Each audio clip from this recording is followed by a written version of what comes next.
Bible that so many hold dear, called the Scriptures, is thought of in so many ways. Wisdom, rules for living, God's law, God's worth, truth. But today, I have been led to do some recounting from a different point of view, and I've not heard it all my life. To introduce a series about the everlasting covenant, the prophetic love story that was written over time through the Moedim feast of Shabuoth that covers the entire span of Scripture, from Genesis 1:1 to the end of the book of Revelations. I had no idea when I was preparing this video for this Moedim that it was going to end up in this way. This is what is part of my rich blessing that I have the honor of doing, that Father has provided me with the ability to do this, and the Ruach has shown me. I am always excited when things are revealed and I get to learn new nuggets. I call them my pearls of wisdom. You know, the Bible starts off in a garden with a male and a female couple. The book ends in Revelations with a groom and a bride saying, "Come join us." And there is a couple in the middle, set in the time frame of the harvesting of the wheat story, whose story includes redemption that leads to the birth of our Messiah, who bids us to come join him. You see, I've not even had to say many words, and already I've proved to you that from cover to cover, this book is a love story. But wait, it gets even better, and I have a lot more words to share. Because the Feast of Shabuoth is all about our saying "I do" to the covenant that makes us part of that family who goes home, who the love story was written for. This is the biggest and most important, in my opinion, Moedim of the entire year. The reason is because I live in this fallen world of broken promises and have had a life, a normal human life like everyone else, where your heart gets broken so many times, especially for us ladies. Some of our hearts are still breaking and carry such sadness over the world as it exists now and what is happening. And this Feast of Shabuoth is a feast of joy. It's all about oaths being entered into, promises made, covenants entered into, and the celebrations of great joy over the promises that we receive and our Creator who keeps fulfilling them through time. Yes, one of those love stories takes place at the wheat harvest, at the time of the festival of the wheat harvest or the Feast of Weeks, but I want to share with you another perspective of wisdom, the Feast of Shabuoth. The voice spoke sound, and the light it appeared. A garden of delights still exists with the tree they failed to choose. Noah braved the oceans in an ark, so we too have a chance to restart. You know there is an ark for your soul to make it through the fire. Abram and Sarai became Abraham and Sarah, a couple set apart to plant a righteous seed to inherit that new start. Isaac and Jacob followed closely as instructed on the path they were told, and Moses was lifted out of the waters to head towards that promised land through many trials. Wisdom has had many children along the way, whose stories we will tell, all playing a part in his story, the love story that is supposed to be written on your heart. And once it is this story, once it's truly inside, you'll never be the same, because you'll belong, birthed into a new family of eternity, who all rejoice at this feast for all the reasons passed down. Through the ages of time, the ancient path is still there to find. The voice from on high awaits to tell you this story. That is what this Mikra is all for, to listen and say "I do," so that you are a party at the right wedding where the 2 loaves of bread is served with the new wine in the kingdom of light. You see, you have another Shabua account yet again on this path, where the groom and the bride say "Come." You must abide in the set-apart teachings and abide in his love in order to have the groom's joy remain and Shabua become full. This love story is from wisdom who speaks from above, a special invitation to the branches of the most precious vine. From her heart overflowing from the well Abraham dug. Let's get started, shall we?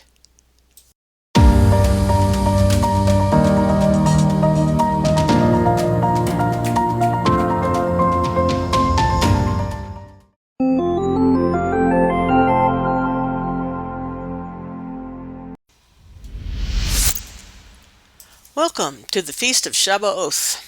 This has been quite a journey this week, putting together this video. It's gone in a direction I had no clue it was going to go in, and it's become full. It's become a lot bigger than I thought it was going to be. So today's message is going to be the original message, or just the parts of it that I had thought about originally. And we'll talk about the rest of the parts of this at the end of this video. So, the everlasting covenant, the love story written for the Moedim hidden in the Shabuoth. So here's the table of contents of what has been downloaded. I call them downloads. It's when all of a sudden all kinds of information just flows and I have to type as fast as I can to get it all down. We are only going to cover a few of these today. We do not have time in this video to cover all this, but I just wanted you to see it on the screen so you could glance through the titles for yourself, press the pause button, and you can see what this is going to be all about.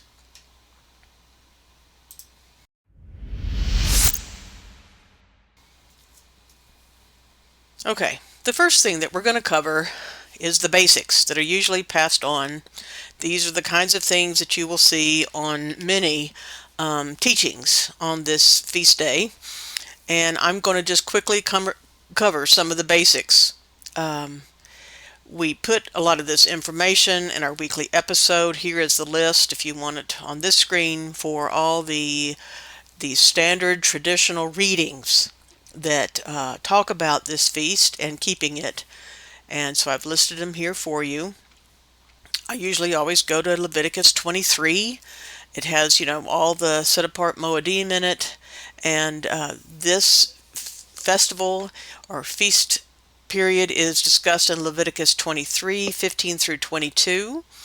Verse 15 is where we have been counting the Omer that just ended this week, the day before this feast day.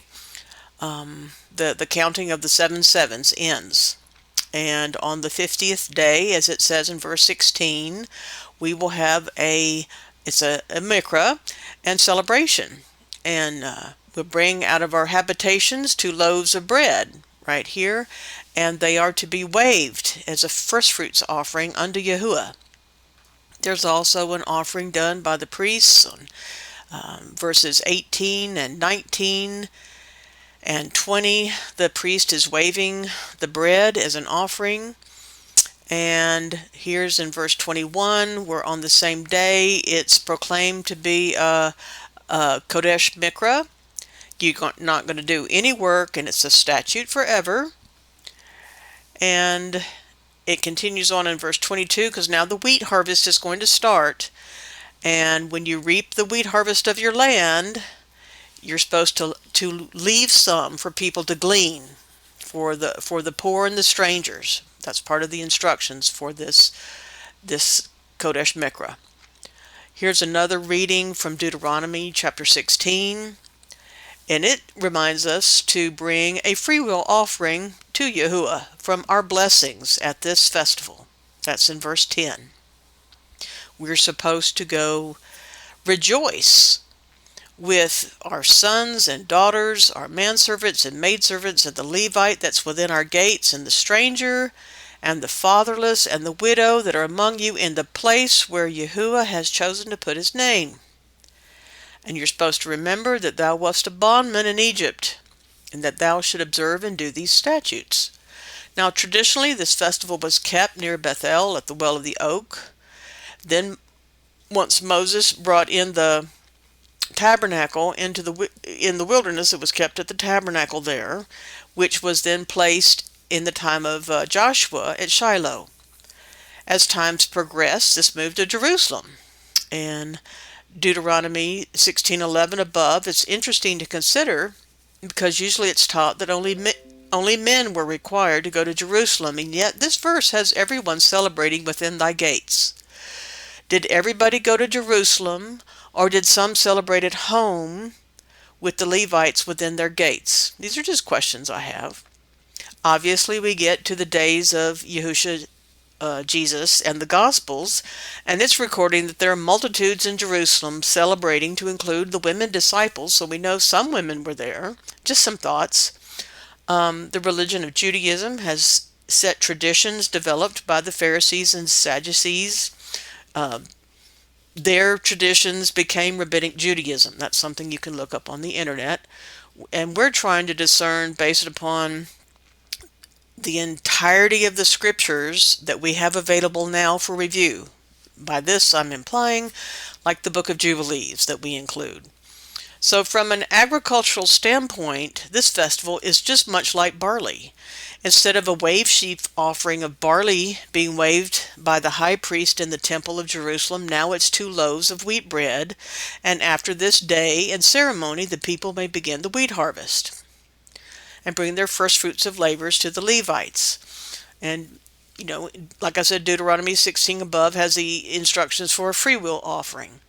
So if you're joining us for the first time and are not familiar with Yahuwah's Moedim feasts, nor have kept them ever, please go to our playlists on our channel for the Moedim and watch them in order as the information that we give you builds one video upon another.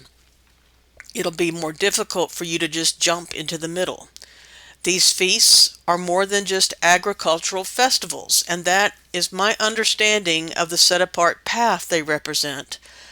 And you must start at the beginning with Pesach and unleavened bread.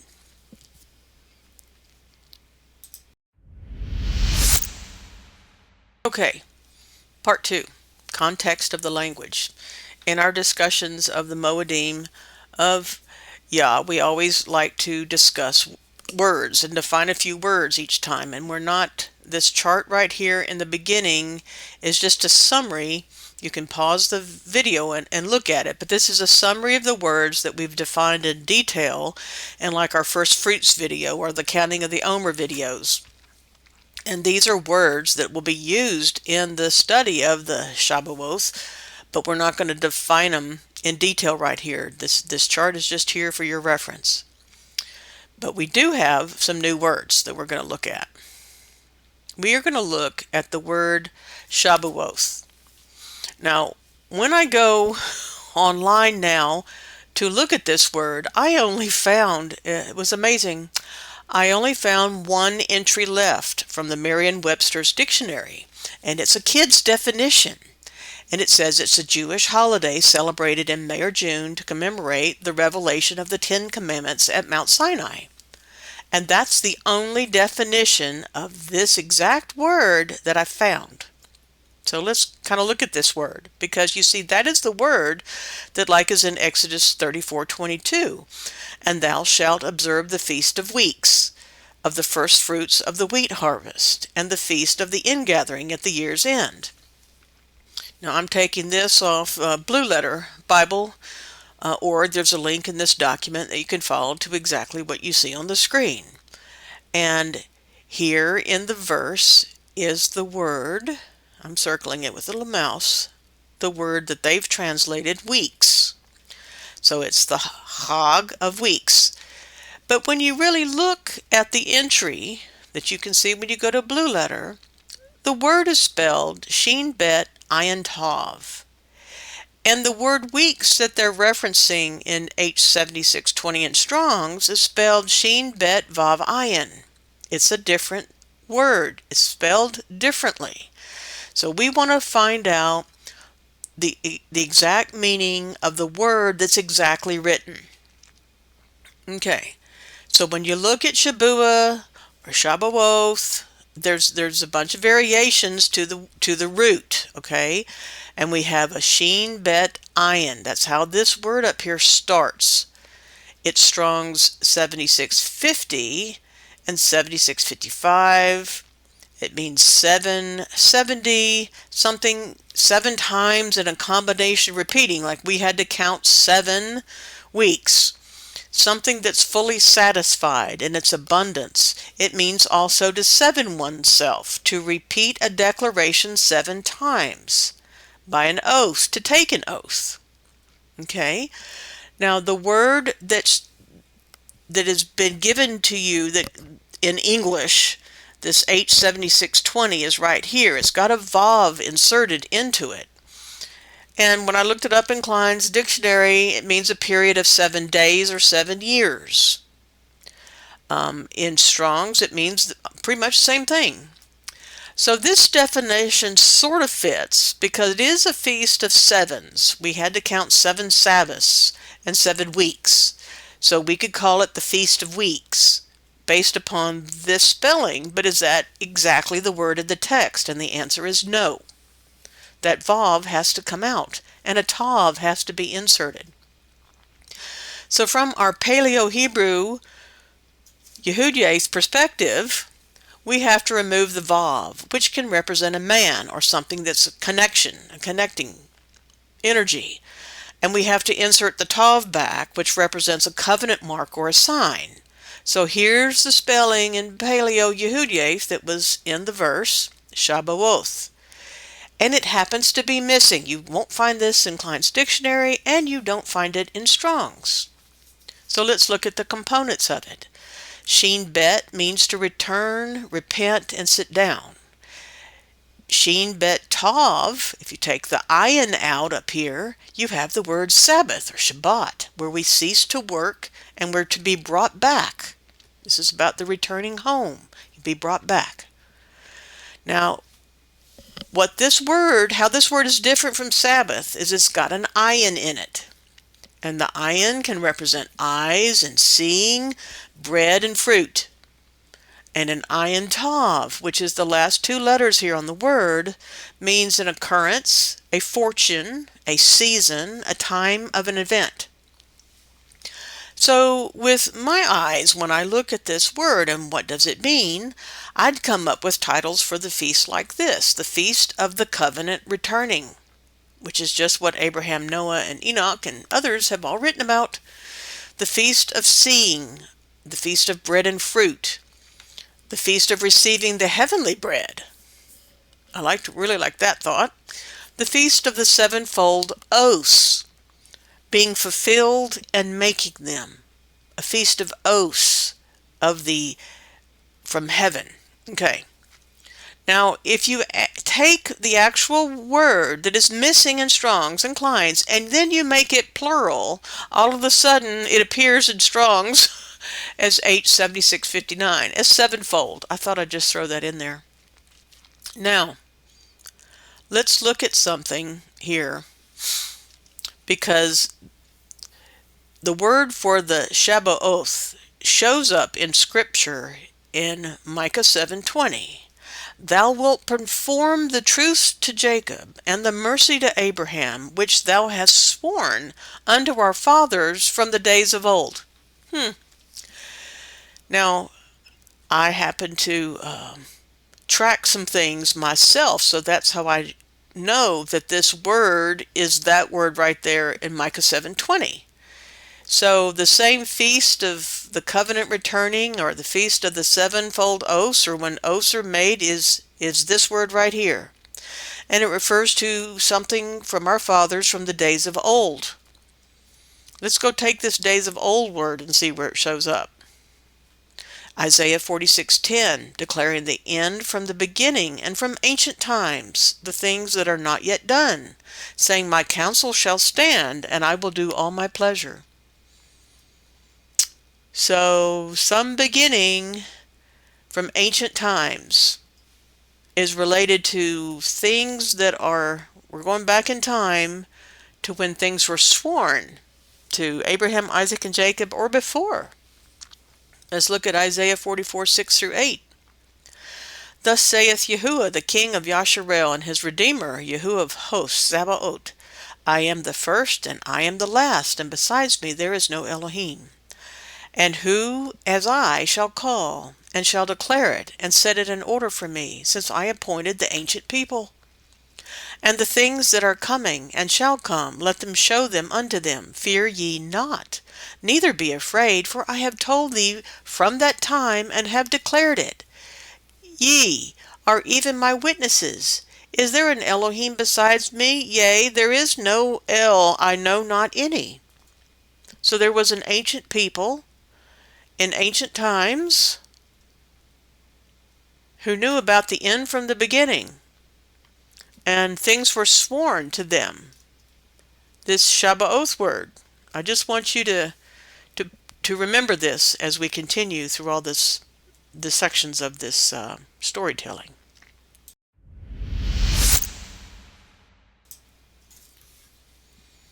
Okay, so once you actually watch this for real, you'll notice I'm skipping some things, and that's okay, because like I said, I can't put all this in the first video on this Moedim. There's just too much. Okay, so part 3 says Moedim Timeline, where are we now? And the purpose of this section is to make us all understand, from Aleph to Tav, that end from the beginning, where are we in the Moedim? If you follow our weekly episodes, you'll know this, because every week we recount on the calendar from First Enoch, Jubilees, the Dead Sea Scrolls, the ancient Tanakh calendar of the Bible, all the events that happen every week. And you would see that this Moedim is just one of the building blocks of Father's annual series of feasts and appointed times, or Moedim, then they build upon each other. So this is the path we're going to be traveling on this channel and recounting every week. We believe this to be a unique approach to studying the scriptures, and not in any way to discredit the Torah cycles, Judaism's Parsha readings, or the readings of entire books and Bible studies. This is something new that we hope you add to what you're doing. I created it for myself years ago, and it's grown in our fellowship, and now it's on this channel. And that's what we're doing. If you're not familiar with the calendars, or you'd like some way to help track them, look at our calendar boards and boxes we sell we have videos on. Now, where are we in the timeline of the sevens? Okay, some of the events that I'm going to show you here are from the book of Jubilees or Enoch or the Dead Sea Scrolls, and they're not necessarily in like the listing of events in Leviticus. Okay, we work outside the traditional box with other books that we esteem. So on month 1, day 1 is an affirmation of relationship and a New Year celebration. We see people calling out to Yahuwah as their sovereign. There's a direct appeal for salvation on this day. This tabernacle is set up, and it's the day, it starts the 7-day ordination of priests. The next set apart Moed that we see is on the 14th of the first month. It's Pesach. We have protection of the firstborn of Israel by the Lamb of Elohim. And then 7 days after that Abraham called the Festival of Joy. And Moses, in his day and time, it became known as Unleavened Bread. It's about deliverance from bondage and oppression, leaving spiritual darkness to be born new. The kinsman redeemer is setting you free. Time to feast on truth, free of leaven. Both the birth of the nation of Yasharel and your own personal celebration and your own lifetime of deliverance and salvation. The tares are still growing with the wheat. Then we get to the 26th day, and the feast, first fruits of barley, and the counting of the Omer begins, which just ended. We have offerings begin once Joshua takes the people into the promised land. We have an honoring of Yahuwah with the first fruits of the land. The barley can grow in harsh circumstances and drought, and Yahuwah wants his people to experience some harsh circumstances so they'll have compassion for others. Go into our video on research tip number 2 about rightly dividing the word to see this. There's a sanctification process of the firstborn so that they're protected, because the firstborn have the most responsibility, and they're the first targets of Hasatan to ruin families. Okay, in the second month, on the 14th day, is the second Pesach. On the third month, on the 14th day, the counting the Omer ends. This is the last of the 7 Sabbaths to be counted. And here we are in this video on the 15th, the Feast of Shabuoth, that people call the Feast of Weeks, or Pentecost even. And that's what this video is about right here. What comes next is going to be another 7 by 7 count, another counting of 49 days from the 15th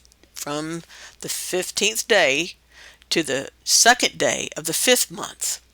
In the parable of the vineyard, this is the time of the reaping of the wheat and the tares. They're being separated during this time frame. Okay, the next Moedim that we'll talk about is the Feast of New Wine. And this will be studied once we get there. It's alluded to in Scripture because of the giving of the first fruits of all the crops, which included the wine, and this is listed in the Temple Scrolls and information in the Dead Sea Scroll texts. I'll read this briefly for anyone who is new and joining us. I think I put it in the last Moedim PDF file, but my personal opinion, developed over 9 years of experiencing this cycle each year, is that at the time that I begin afresh the cycle, it's like a spiral where every year I'm doing the same things but from a different elevated perspective. It really is like it expands and it grows, and I learn stuff every new year, kind of like a tree that's growing. You want to be the tree of righteousness that's planted? Well, trees don't just poof, become 50 foot tall overnight. They grow. And walking on this path and celebrating the Moedim is like just growing rings on your tree. You're growing every year. So we start our spiritual journey in life on the first day of the year, crying out for deliverance and protection on month 1, day 1, to our Father, who then summons us officially, calls us to his Kodesh Mikra, his holy convocations, his official appointed times to join his Moed, or congregation, and learn, grow, receive sunshine, that light, rain, and his word in purity, all put in agricultural metaphor. The counsel of our loving Elohim to raise us up as children of light, who are these mentioned at the end of his book, Revelation 22:14. Blessed are they that do his commandments, that they may have the right to the tree of life, and may enter in through the gates into the city. So see, this is the plan. This is a love story in Scripture, from start to finish. These Moedim are part of that love story. And it's the ancient path to walk on. And it's the path often ignored, disdained, forgotten, misunderstood, or even twisted by some. And I wanted to share this plan from start to finish so that you could see how the counting fits into these cycles of righteousness that we travel every year. If you're not familiar, again, with the Hebrew Yehud meaning in the original language, please watch our other feast videos, because they really are going to build upon one another. Okay.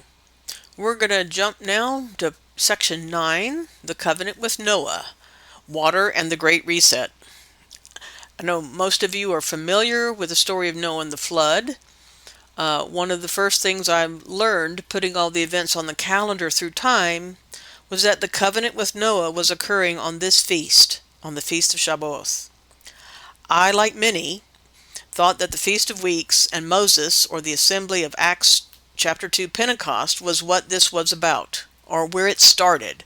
I mean, Christians who totally disregard the Tanakh just think only about Pentecost. And other religions are going to think just about Moses, and that's where all the emphasis is placed. And so I did not realize some of the things that I'm sharing with you in this series until I started reading Jubilees and Enoch and other books.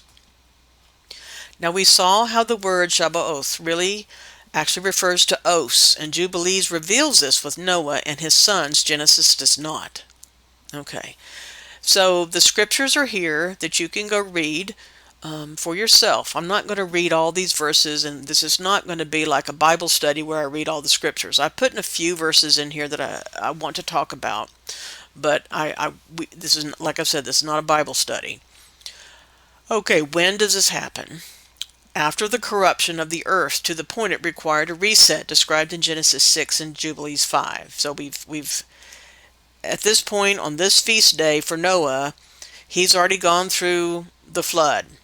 The earth has already become dry and they've exited the ark. Okay, there was a destruction of everything. 8 souls were saved. I think about the great 8th day reset after they had been tabernacling. I mean, realize Noah walked with Elohim and so did Enoch. And there was a tabernacling in the garden that occurred. And this was like a great 8th day reset where 8 souls were saved. Anyway, see symbols of creation week are overlapping because the waters parted and dry land had to appear for them to get off the ark. And again, we have vegetation and trees coming back. So, there's lots of overlap with creation week in the story of Noah at this point. So I want you to ask yourself, did a tree grow in less than a year to get to the point where an olive branch was there flowering for the dove to bring back to Noah? Or might these be symbols we're supposed to discern? Have you ever looked up these symbols and what they mean in the context of the people and the times in which they were written? I have. I'm just going to plant a seed here for section 20 in this document. This story is happening all year in the weekly episodes. The flood is the only event in Scripture that lasted from start to finish over a year's time period. So every weekly episode, there's always something's happening with the flood. Okay, parties. The parties in the covenant was Yahuwah, Noah, and his sons. All humanity comes from them, so it applies to everyone. This is based upon an understanding that there's only one kind of man, and that Genesis 1 and Genesis 2:3 is the same type of man, and no other men survived a flood but Noah and his sons. Now, in my varied studies and listening and reading, there's a different viewpoint that the parties here in this covenant would be Yahuwah, Noah, and his sons, but that this only applies to the type of humanity that comes from Noah and his sons. Some people believe that Genesis 1 and Genesis 2 and 3 are different types or races of people. There are theories that other types of men hid in the pyramids or had their own arks. Seen that? Or this would be based upon the fact that there are different words for different types of men in Scripture. Just planting a seed here for our Yehudiath class. But we will go for now with all of humanity, and it applies to everyone. Notice how Yahuwah is speaking to the males and not the women. The wives are not receiving the instruction nor making the agreements, but suffer the consequences of the males' actions. Is the emphasis on males because they're more warlike or controlling in nature? They hunt, kill, and can go astray into murder more easily and statistically than women, because there's a big difference in the behavior of the sexes statistically. Yahuwah does not want to see a repeat of humanity going astray like it did prior to the flood. Now, the type of covenant. Genesis is going to give you the impression that it's a grant covenant, which means that the God or the greater power that has the power and the goods is just giving something to someone. That's the impression you get in Genesis. But in Jubilees, you get an understanding that it's conditional. Like the one in Eden, if you fail to follow the covenant guidelines, you will lose what is granted, and it affects human life and all of creation. So there is an oath being taken associated with this covenant in the book of Jubilees. We're on the feast of Shabuoth. Noah and his sons had to agree to the conditions set upon as the lesser party.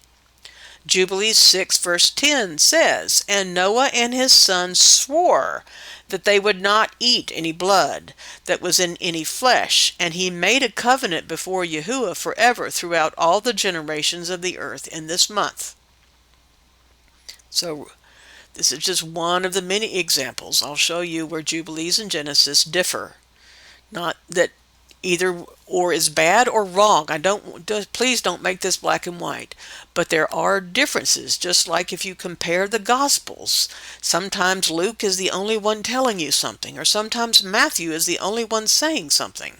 Okay, so let's look at the sign of the covenant. The sign of this covenant is the rainbow.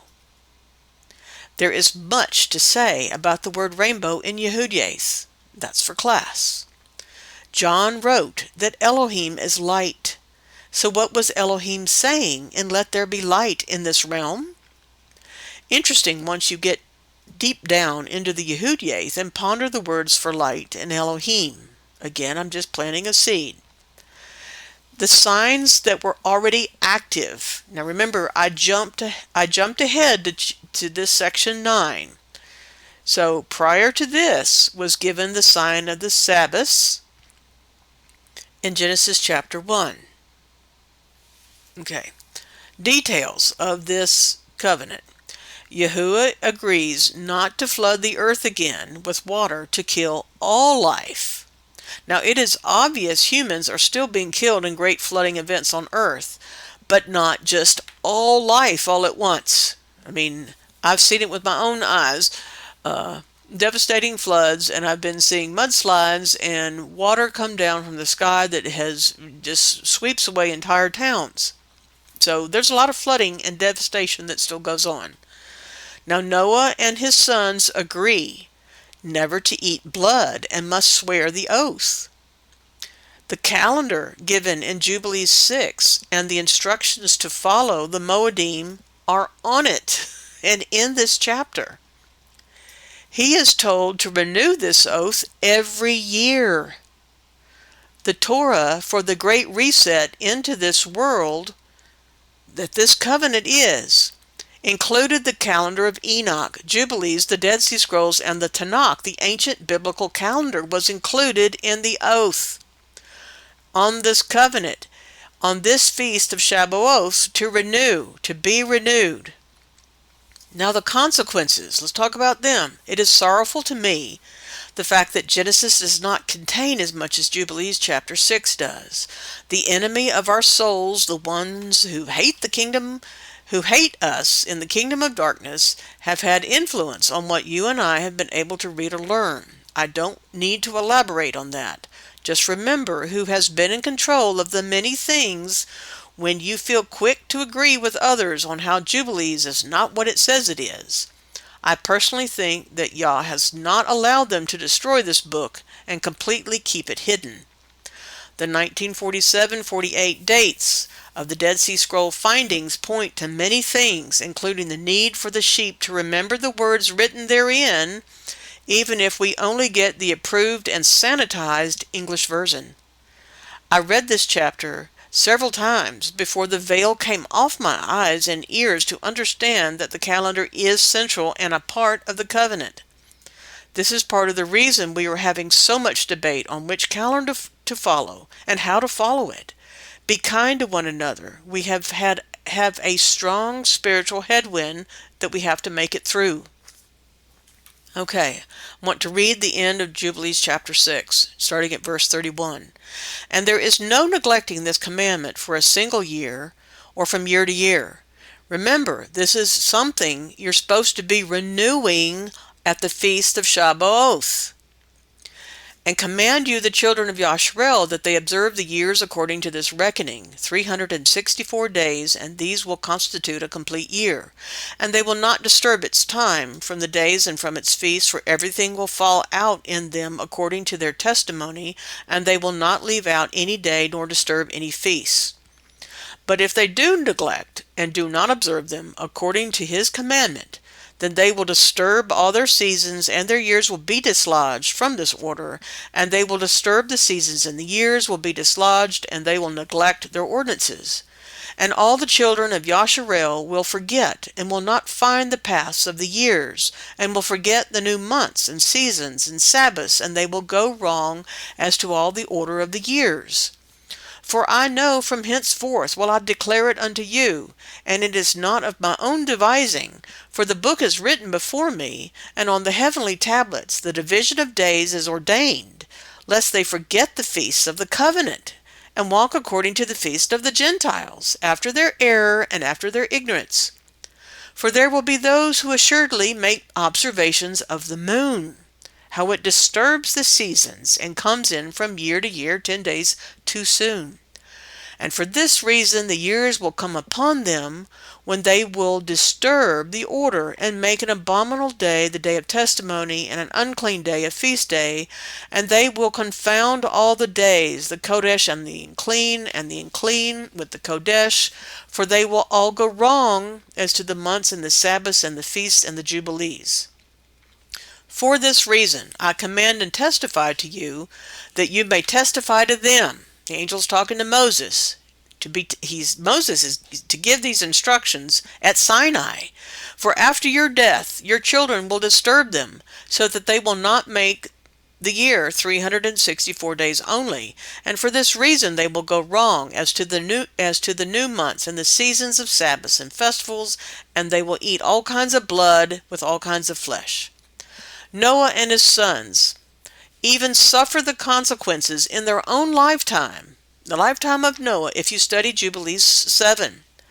Noah prays for deliverance for his kids, not for himself and his grandchildren, because they're dying from plagues of evil spirits attacking them. You see, this stuff in Jubilees chapter 6 wasn't all followed through.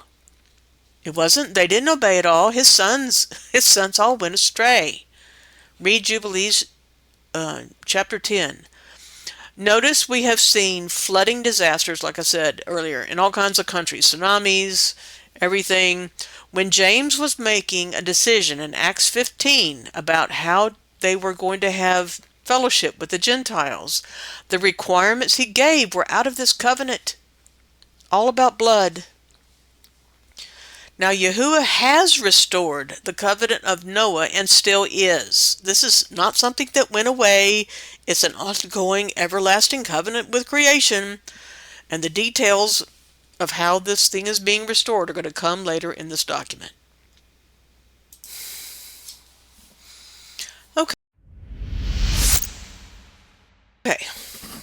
Section 10. A covenant with Abraham and Sarah, a righteous seed.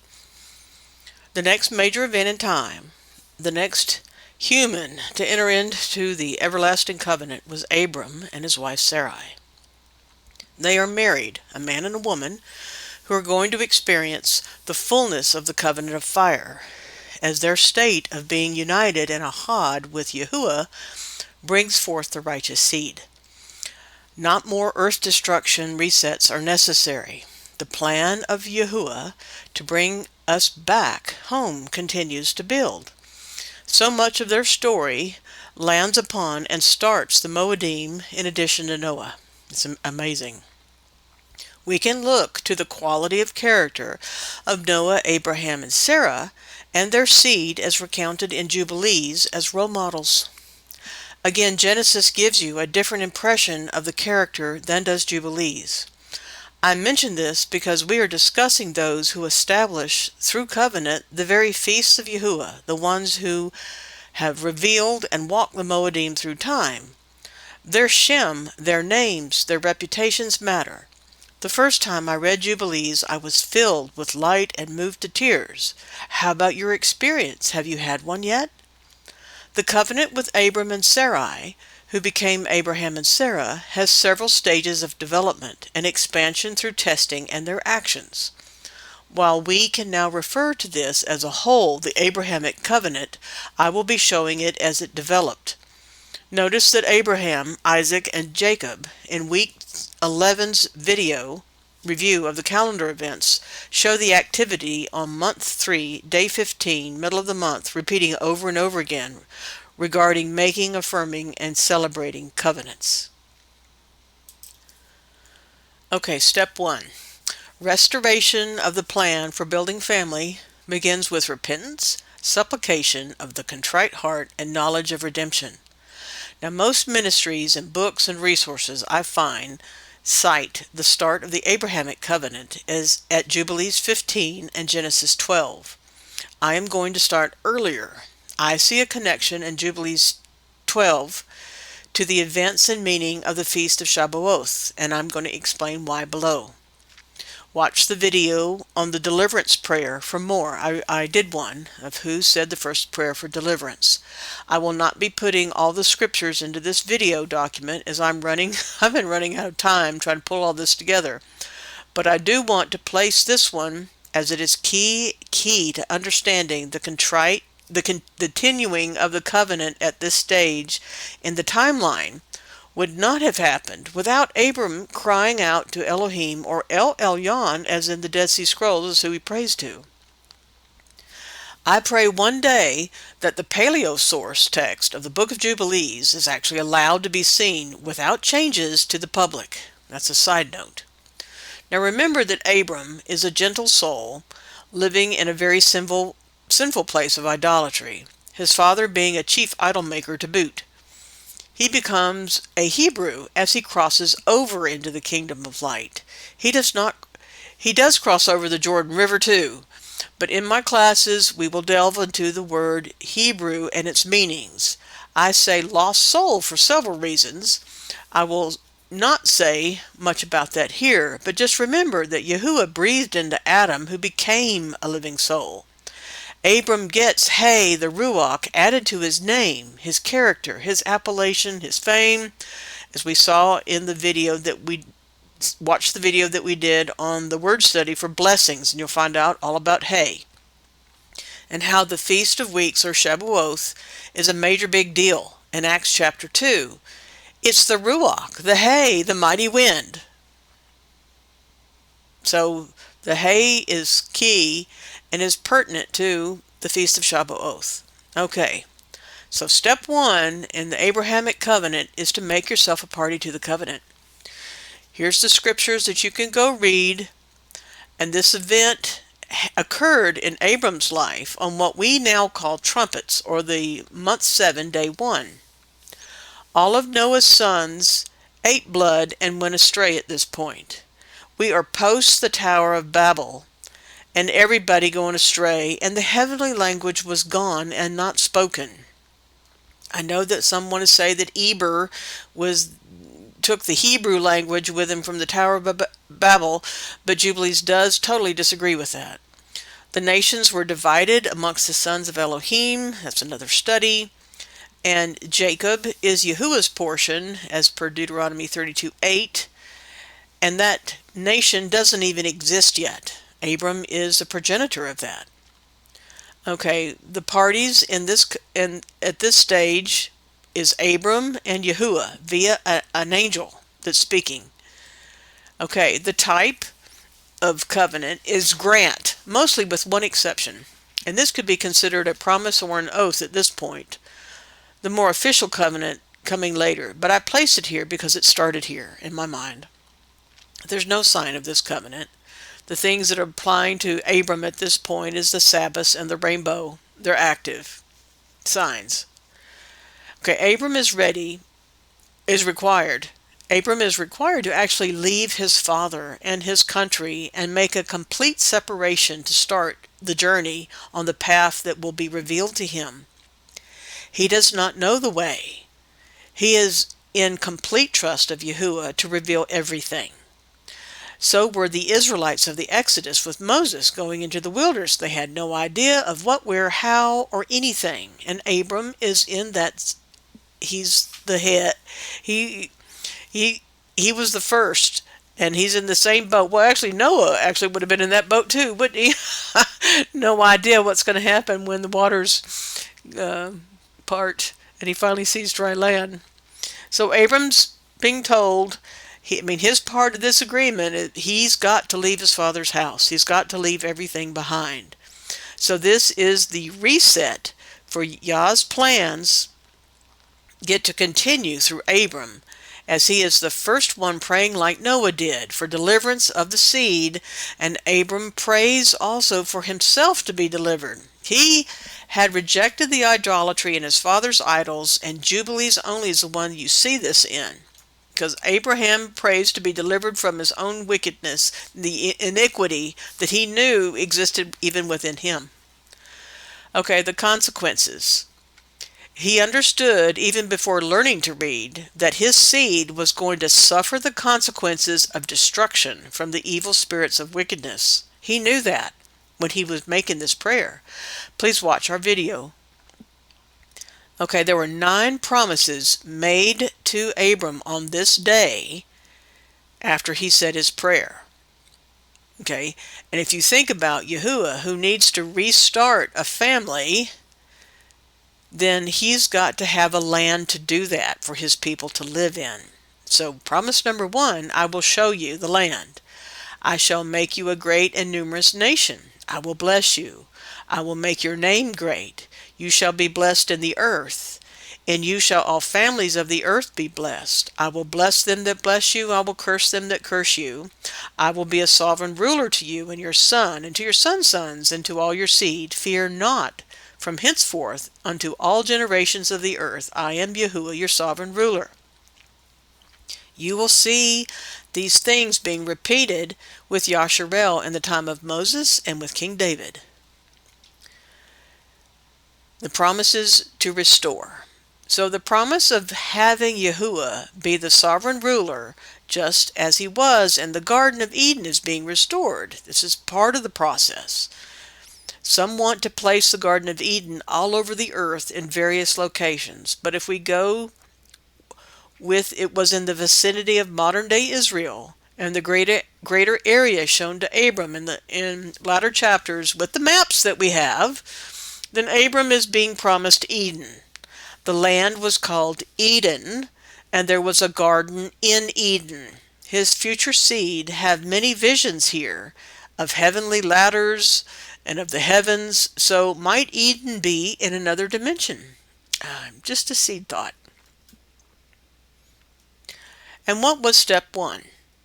What was step 1? Here's all the promises that Abraham is receiving because of his commitment to Yahuwah and saying, please deliver me.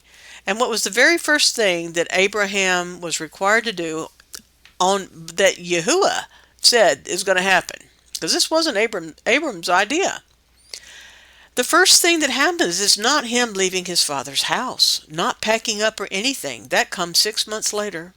His journey starts later. He is going to receive the word implanted into his inner being. That is step number 1. What do his future seed do? On the feast of Shabuoth, down through time, who have the implanted word directly from Yahushua's mouth. Okay, remember, all those people in Acts chapter 2 had the word implanted in them. They are restored to the voice that comes from the mighty rushing wind, the Ruach HaKodesh. So in verse 25, it says, and Yahuwah El Shaddai said, open his mouth and his ears, that he may hear and speak with his mouth. So the first thing he is taught is the language, how to read, and goes through the books passed down to him from Enoch and Noah. You can read Jubilees 21:10 for confirmation. The understanding of the Levitical system goes way, way back. Now he understands the ancient plans, the covenant.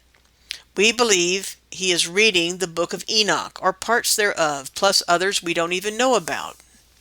Now you understand why we find Abram following, as much as Jubilees discloses to us, the set-apart Moedim. He was taught and understood during these 6 months the covenant from creation, Eden, Noah. It's all being restored to him. Now this is just a seed. Many will debate this, but not all. Many agree. So take this or leave it, but please do not take offense. This is my video, my journey, and sharing what I have seen and learned. This could be so completely new to your ears. If this creates too much cognitive dissonance for you, pray. Either our channel is something that you will water you, or it will not. If you leave, we take no offense and pray you go in shalom. The Ruach of Father is in charge here, not us in any fashion. Many of us since have come to an understanding through diligent study and experience that El Shaddai, as the feminine of Elohim, the Ruach HaKodesh.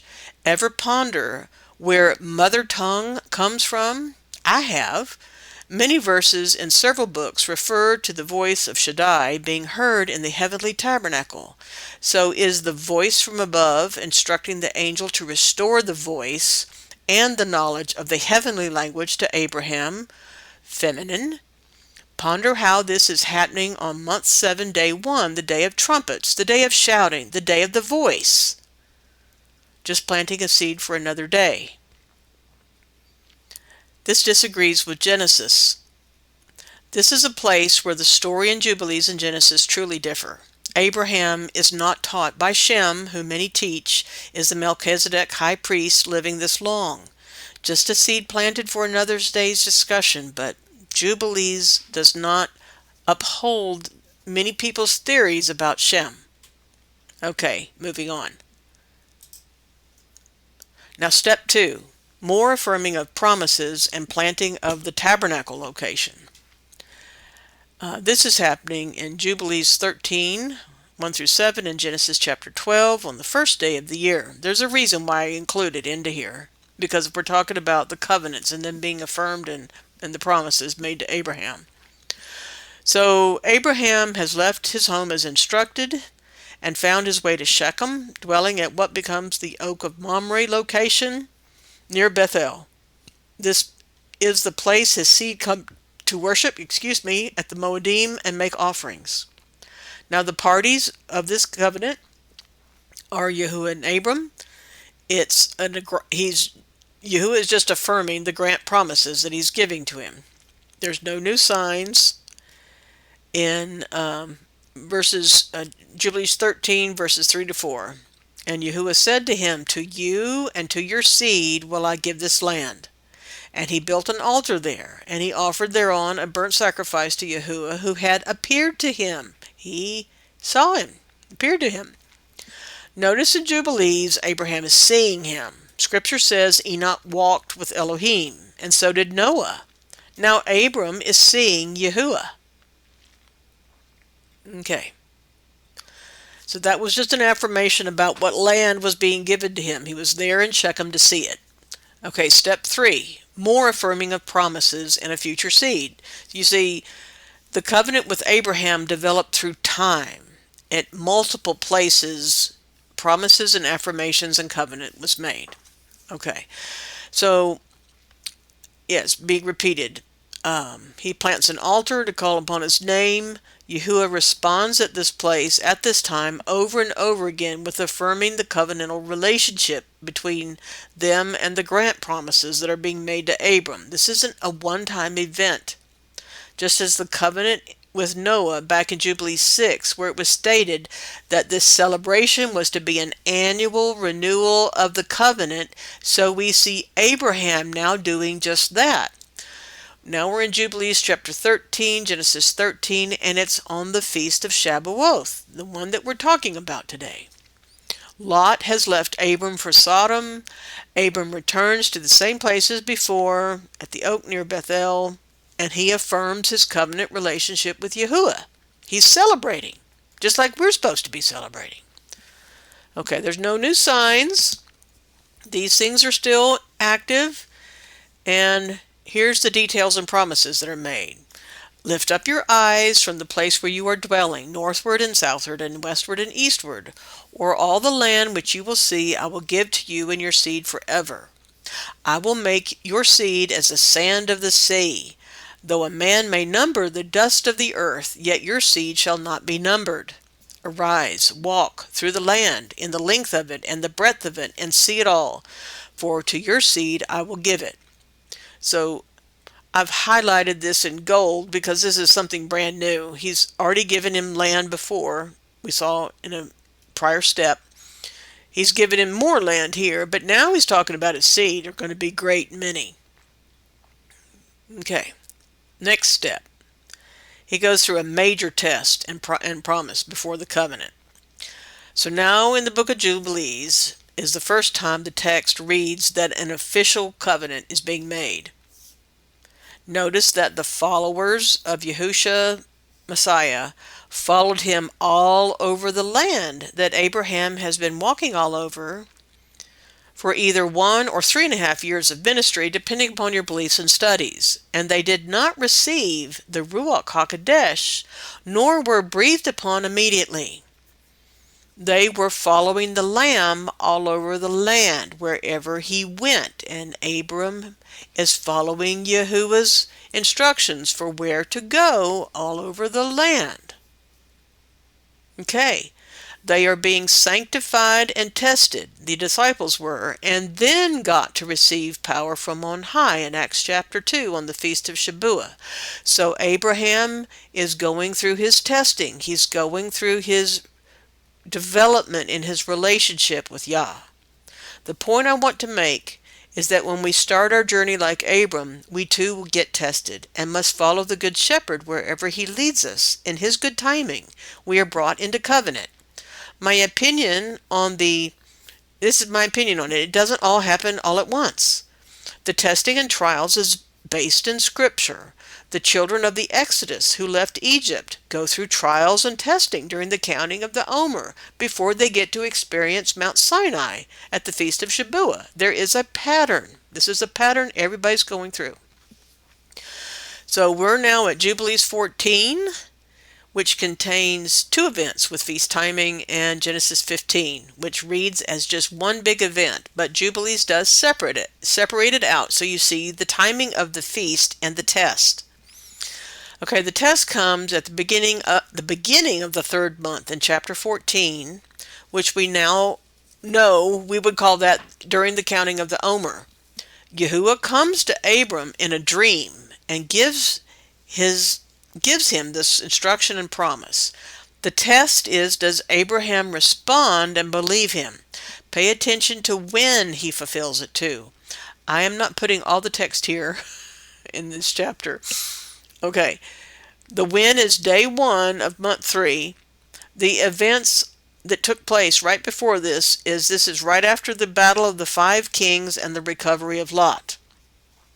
And there are some major differences in those stories if you study them out. This is between Yahuwah and Abram. It's more grant promises are being given to him. There's no new signs yet. Okay.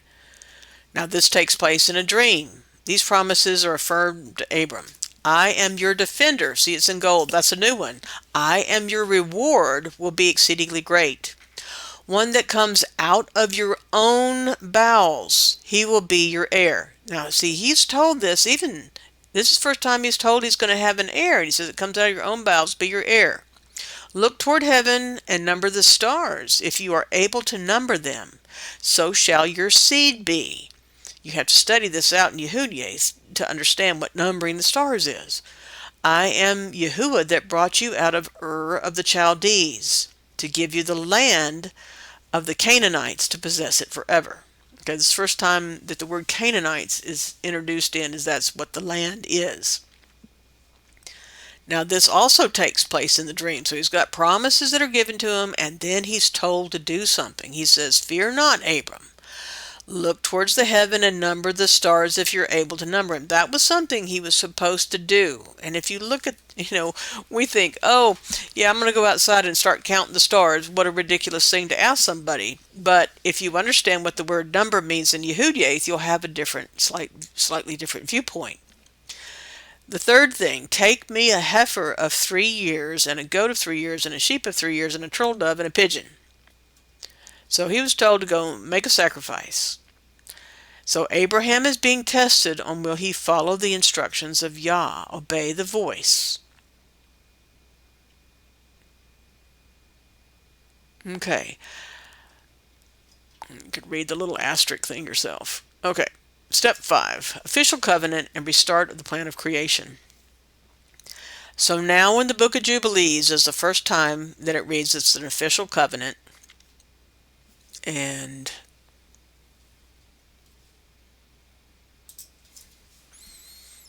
okay, here we are at the second part of this 2-part thing in Jubilees.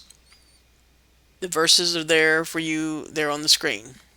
So 14 days later, Abraham was given those instructions. He was given some promises and a test to see if he would go do a sacrifice.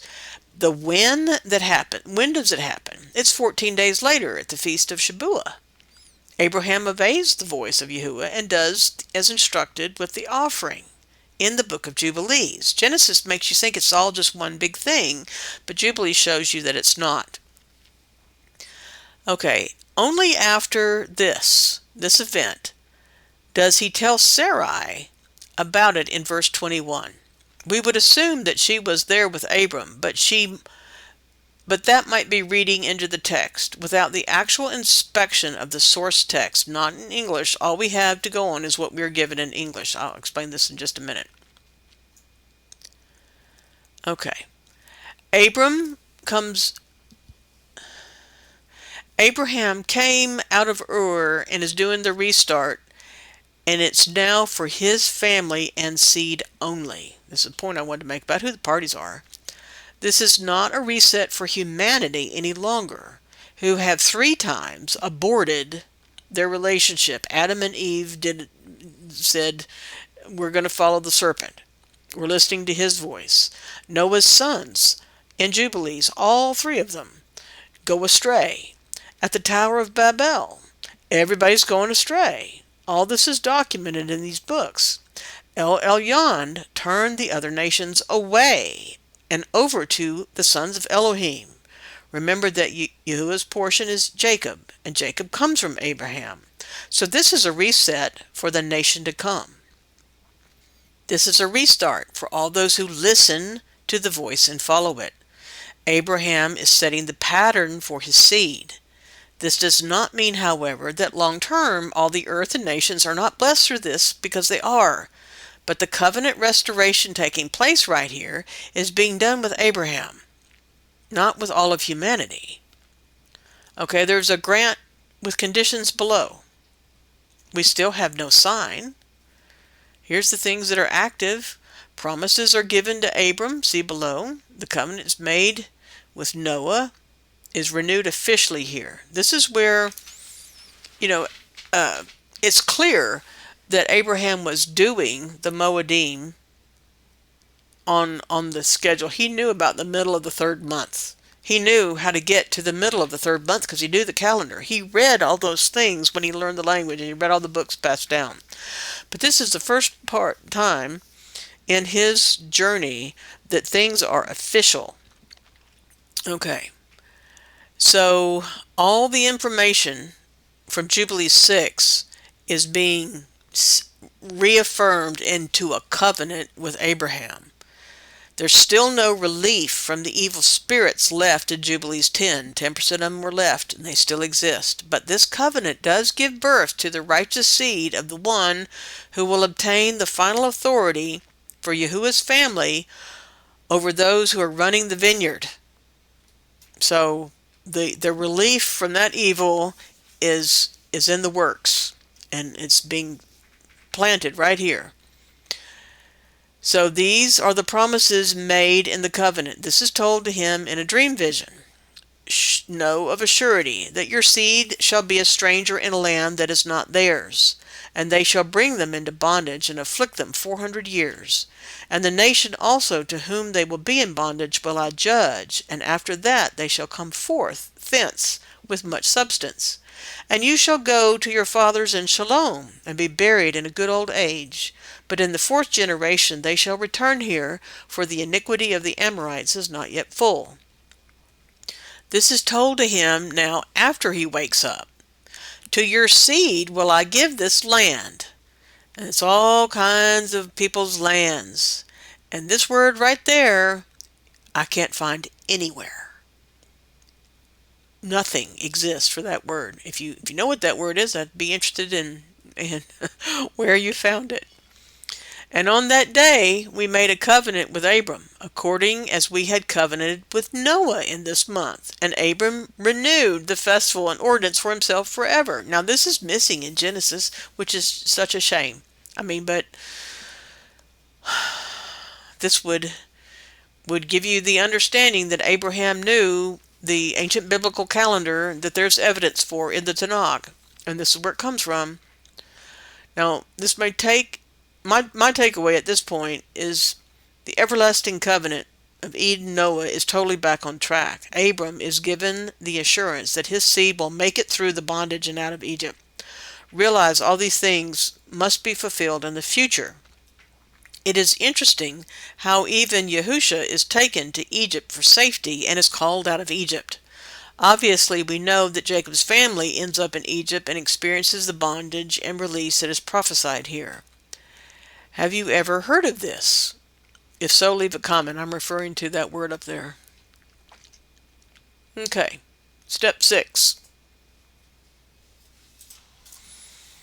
Okay, so we just read in step 5 that there was a covenant made. The covenant with Noah was reestablished. Everything was set back on track, and that was not the covenant of circumcision. All that land has been promised and talked about, but that was not the covenant of circumcision. So step 6 is about where we get the sign of circumcising. So only now does this come into being. Again, Yah willing, we will in the future be reviewing with you the differences that exist between the source texts in the future, between Genesis and Jubilees. Jubilees make sure that you realize this is a covenant done at the Feast of Shabuoth, when the oaths and covenants are made, fulfilled, and celebrated. When you read Jubilees 15, it sticks it right here at the Feast of Shabuoth. Genesis 17 does not. Let you know when. Since the last covenantal meeting, promises made, Abram has had Ishmael with Hagar. The details of this story, Sarai, Abram, and Hagar, are very different, actually, in the two books that give the telling of it. Hopefully we can review that, Yah willing. So the parties in this covenant are Yahuwah El Shaddai and Abram. It's the grant covenant with conditions. It is the sign of circumcision now. So this circumcision is now added to the covenant. And Yahuwah El Shaddai appeared to Abram and said, I will make my covenant between me and you, and I will multiply you exceedingly. Behold, my ordinance is with you, it's not to all humanity. And you shall be the father of many nations. Not just one, now it's many nations.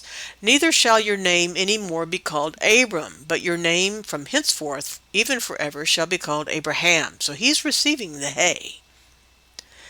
For the father of many nations have I made you, and I will make you very great, and I will make you into nations. And kings shall come forth from you, and I will establish my covenant between me and you and your seed after you throughout all their generations for an eternal covenant.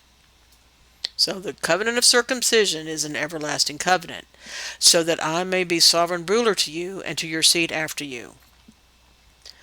So, which is the first time in the Jubilees text that it's an El Shaddai making the covenant. And there are new things here in gold highlighted that I don't see in the ones before.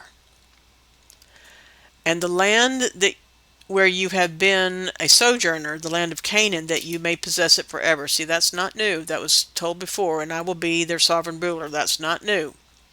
Okay. Approve yourself before me. These are the conditions on Abram. Approve yourself before me and be you perfect. This is part of get sanctified and be holy as I am. Keep my covenant, you and your seed after you. Circumcise every male among you, and circumcise your foreskins, and it shall be a token of an eternal covenant between me and you. The child on the 8th day you shall circumcise every male throughout your generations, him that is born in the house, or whom you have bought with money from a stranger, whom you have acquired, who is not of your seed. He that is born in your house shall surely be circumcised, and those whom you have bought with money shall be circumcised. My covenant shall be in your flesh for an eternal ordinance. And the uncircumcised male, who is not circumcised in the flesh of his foreskin on the 8th day, that soul shall be cut off from his people, for he has broken my covenant. Now, either Genesis, Leviticus, etc. are incorrect, or Jubilees is being tampered with here, because obviously Abraham is circumcising all ages, and in the story of Joshua, after they cross the Jordan and make covenant, he is circumcising older people yet again. The punishment is to the soul of the baby that's being hurt here. We do find issues in the book of Jubilees at times, as there is evidence of tampering with it, just as we have found in other books we study, sadly. Yet we personally discern things as best we can and absolutely do not throw out any book just because we find something in it that appears to be at odds with others. We all have to think. Okay, promises from El Shaddai to Sarah is the covenant and her seed. As for Sarai, your wife, her name shall no more be called Sarai, but Sarah will be her name, and I will bless her and give you a son by her. And I will bless him, and he shall become a nation, and kings of nations shall proceed from him. Sarah also shall bear you a son, and you shall call his name Isaac, or Yitzchak. I will establish my covenant with him, an everlasting covenant, and for his seed after him. And as for Ishmael, also I have heard you, and behold, I will bless him, and make him great, and multiply him exceedingly, and he shall beget 12 princes, and I will make him a great nation. But my covenant will I establish with Yitzchak, Isaac, whom Sarah shall bear you in these days in the next year. So this is the first time Sarah's being named. They're being named. Their names are changing. Abram's told explicitly that the covenant is coming from Sarah. Notice here that Isaac becomes a nation, not many nations. Abram had another wife after the death of Sarah. Between all three of his wives, clearly he has become the father of many nations. The consequence of above, of not circumcising on the 8th day, is being cut off from the people, not eternal damnation. Do not read into the text. Now, branches that are cut off, we certainly know from Scripture can be restored and reattached. If we are to believe that the text of Jubilees is actually true here, it didn't say eternal damnation, it just says you're cut off. Okay, more consequences. Yahushua HaMashiach, the branch, restores people to the true vine, the tree, and also is the eternal path, the way, in the great 8th day of month 7. So whether physical or spiritual, there is a solution being born through the promised heir in this covenant. Isaac is one of the several miracle babies in Scripture. He is born on Shabuoth. That's in week 11. You get to see that. So even in the time of Yahushua being born, the sign of the circumcision is still honored. Ezekiel 44:7 makes it clear that in the millennial temple, it will be required circumcision of the flesh, and that does not mean the heart either. If the apostles had gone around after Yahushua left and been preaching circumcision was no longer needed, there would have been an upheaval in the recounting of Acts somewhere, which there was not. Neither does it record in Josephus or any other historians that the apostles went around and said circumcision is no longer required. That didn't happen. Acts 15 has James giving the conditions of the covenant from Noah, basically the blood issues for even having fellowship begin, and states they are expecting the Gentiles coming in to go to the synagogue and learn Moses. Moses required circumcision. If you read through Jubilees very carefully, it says the angels were created on day 1 in a circumcised state of being, and that is why Israel, or Yasharel, all of Yahuwah's men, are to be circumcised. His kingdom ordinance is to be followed by all. Okay, step 7. A covenant for Hagar Ishmael, who must leave. When Isaac was weaned, Sarah initiates and Yahuwah enforces her decision that Hagar and Ishmael must leave and not stay with her and Isaac. This happens at the feast of Shabuoth. This is a test for Abraham, as it is disclosed later in Jubilees. This was his test, or one of them. We're at Jubilee 17 and Genesis 21. It's on the feast day. Isaac is weaned. The parties involved in this are Yahuwah, Abraham, Hagar, and Ishmael. There's a grant after the testing. We've got the circumcision being an active sign now. Okay, the details. The stories of Sarah and Hagar have some real differences in them between the two books recounting it, and leaves a very different impression on the women and their character. The bottom line is Sarah says Hagar must leave with Ishmael, and Yahuwah backs her up and tells Abraham to obey the voice of his wife, which he does. One of the only times in Scripture I think of in which the man is told to obey the voice of his wife. After the promises to Abraham, Hagar, and Ishmael. Yahuwah reiterates that it's for Isaac and Yitzchak, your name and your seed will be called. He tells this to Abraham. As for the son of this bondwoman Hagar, I will make him a great nation, because he is your seed. The one thing, this is a note, the one thing we, and these are people who discuss the books with me, have an issue is that both of them give you the impression that a wealthy Abraham sends off Hagar and Ishmael with nothing but water, and that just really does not make any sense. Abraham could have given her servants and camels and all kinds of stuff to leave with, but the story says that it makes it sound like he just kicks her out and she has nothing. This separation can't be as bad as it is portrayed, because just logically it doesn't make sense. And even in Jubilees, Ishmael and Isaac get along, and they celebrate the Feast of Shabuoth together in Shalom. So, I don't know what to think of these stories, because in the two different books, they're very different. They both do say that Abraham has to listen to Sarah on this issue, and that's all I have to say. But it's a covenant thing that's happening on Shabuoth. Do remember that. That's why it's on this list. Okay, step 8. The covenant is added to, and 7 days after Pesach become an official feast. See, this is where the feast of what we know as unleavened bread actually starts. Both Jubilees and Genesis have the testing of Abraham offering his son Isaac. Jubilees has more details that help you fill in understanding and affirm the feast days of Yahuwah. Be sure to follow the weekly calendar episodes, because you're going to see this kind of stuff in them all the time. Okay, we're at Jubilee 17 and Genesis 22. This is at Pesach and 7 days of celebration afterwards. The events are that Mastema in Jubilees brings up Abraham's name for a test to Yahuwah, kind of like how Job went through testing. And Yahuwah agrees to allow it to happen. So Yahuwah, Abraham, and Isaac are the parties, and Yahuwah swears below on his own name that he will accomplish for Abraham what he is promising. I want to point this out in this part of the Genesis 22 text.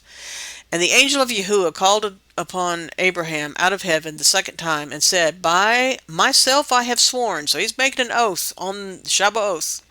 Saith Yahuwah, because thou hast done this thing, and hast not withheld thy son, thine only son, the promises come. The covenant is reaffirmed, but Yahuwah is swearing on Shabuoth.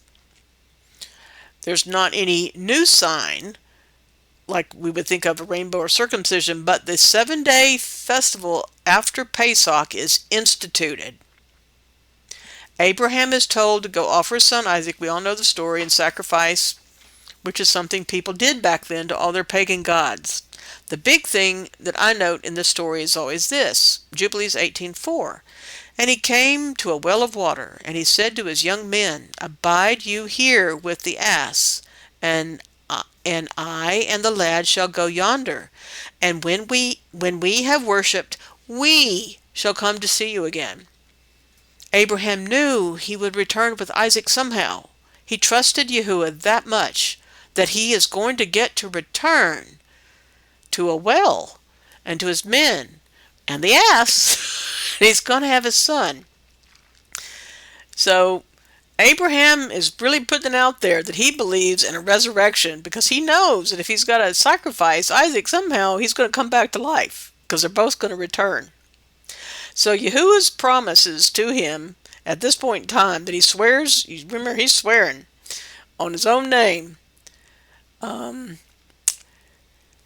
that in blessing I will bless you, and in multiplying I will multiply your seed as the stars of heaven, and as the sand which is on the seashore. And your seed shall inherit the cities of its enemies. See, that's a new thing. And in your seed shall all nations of the earth be blessed, because you have obeyed my voice, and I have shown to all that you are faithful unto me in all that I have said to you. Go in shalom.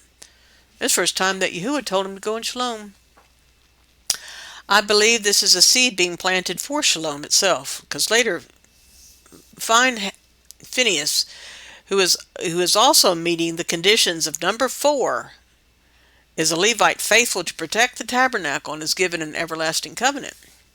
Is not Abraham in this section of his life foreshadowing the Father and the Son who obeys the voice in all things? We all know it is. I just want to say it. So see our week 11 episode on our channel for more details on how Abraham, Isaac, and Jacob are fulfilling and have the covenant made with Noah and Abraham reaffirmed. Not every event on the calendar is being included in this video. Time is growing short. Some of the highlights. At this same feast of Shabuoth, Isaac is born as the heir promised, and that promise is fulfilled. Abraham gets to celebrate one last time and gives a blessing to all his sons and then just to Isaac. Rebekah is baking cakes for Abraham before he dies. Think about the 2 loaves of bread. The multiple nature of things, the 2, makes me think to the 2 loaves being prescribed in the days of Moses. Okay, because that carries through into the instructions in Leviticus. So in chapter 18, at yet another feast of Shabuoth celebration, dwelling at the well of the oath is related to Shabuoth and Yehudiath, this 7 days. I want you to think about this because I'm just trying to recount some of the things in the future that weren't covenant related. So Abraham returned unto his young men, and they rose up and went together to Beersheba. And Abraham dwelt at Beersheba. There is a word in this above verse that we'll do a study on later. Can you guess which one? Okay, step 9. Abrahamic legacy to his seed. The real differences here between Jubilees and Genesis are in the blessings of the sons of Jacob. We'll be doing videos this summer and introduce them into our advanced studies. These make a difference in the understanding of the Exodus with Moses and the events in the Exodus, Numbers, and Deuteronomy, and the prophecies. The promises to Abraham's seed continue to be fulfilled even to today. Abraham's covenant is connected to the one from Noah. They are not separate, as you have just learned today. In the future sections of this document, we will be discovering lots of interconnections and go through the rest of the table of contents that I showed you at the beginning. Now I want you to read what's on the screen right now. Please email me at the address and let me know if you'd like to join the Moedim study group. I'll send you an invitation. If you choose not to, you can still see all the videos we will be posting throughout the year as we continue our 52 weekly episodes, Yah willing. But I want you to pause the screen and just read what I wrote and understand that things will slightly change and I'm going to be expanding. So I hope this video has been a blessing to you, and I hope you continue to study with us in whatever capacity you want to. Shalom.